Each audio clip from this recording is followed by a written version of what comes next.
Estamos de volta com o nosso segundo bloco do programa Mais Saúde e hoje respondendo às perguntas dos nossos telespectadores. No bloco anterior, nós respondemos a pergunta da dona Guacira e agora nós temos a pergunta do Daniel Andrade. Por que hoje que a pressão alta está matando tanto, principalmente jovens? Essa é uma pergunta interessante. Porque quando a gente fala de pressão, de uma maneira geral, fica um conceito um tanto quanto abstrato, né? O nosso organismo, Daniel, ele precisa de diferença de pressão, de gradiente que a gente chama. O coração está no centro, para cima tem um pequeno espaço, né, que ele tem que lutar contra a gravidade, e para baixo, normalmente, a gravidade ajuda a massa de sangue percorrer o organismo. Mas para que isso aconteça, é preciso que haja uma certa tonicidade da artéria. Ela não pode ser frouxa nem muito apertada. Então ela tem que ter um certo calibre para a passagem do sangue, para que haja a diferença de potencial, ou seja, a diferença de gradiente, e que possa passar o sangue indo do lugar mais alto, de pressão mais alta, para o lugar de pressão mais baixa. Quando você está sob tensão, as artérias, elas reagem, elas diminuem de calibre, por isso sobe a pressão e quem trabalha excessivamente é o coração. E o coração precisa, naturalmente, de energia e que ele se nutre através das coronárias, que também são artérias à semelhança das artérias do corpo. Então veja, a artéria coronária está ligada à raiz da aorta.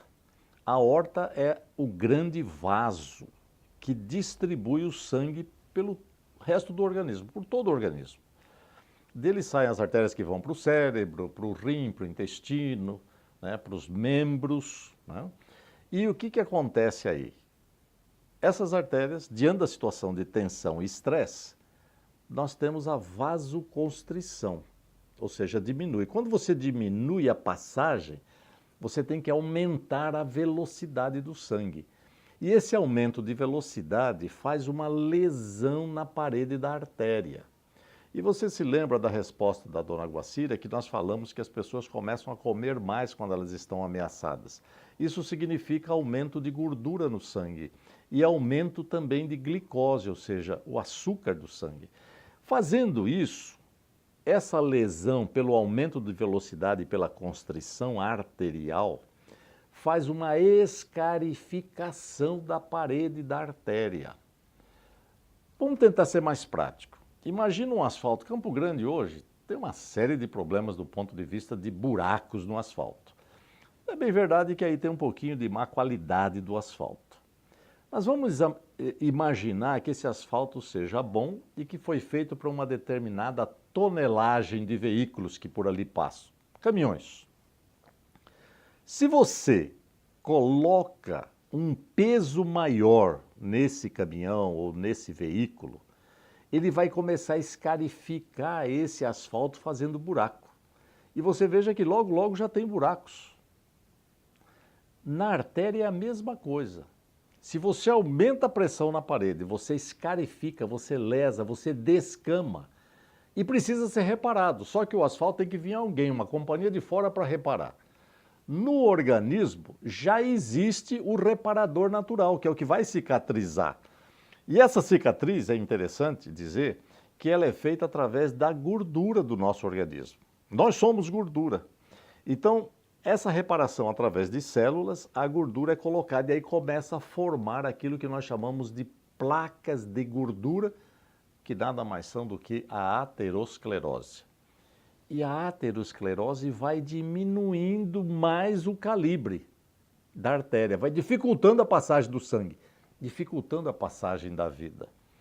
E o jovem não tem muita defesa.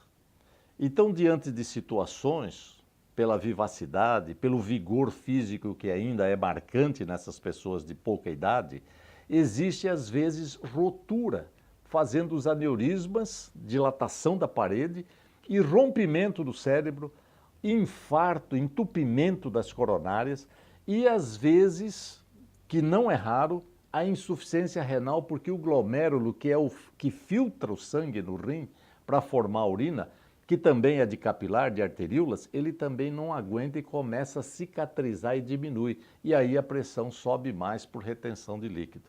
Então, infelizmente, todos nós estamos sujeitos à pressão alta. Então é preciso estar atento. Se você é normotenso, cada 6 meses verifique a sua pressão.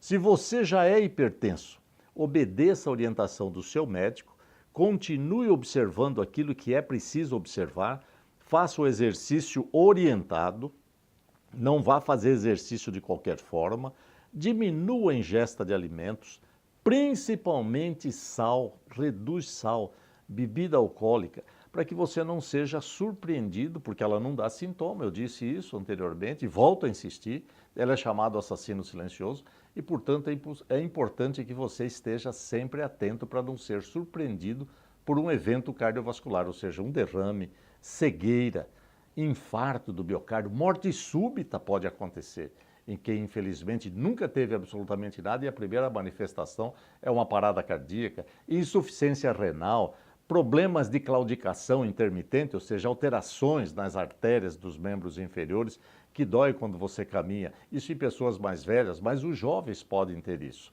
Então é importante estar atento.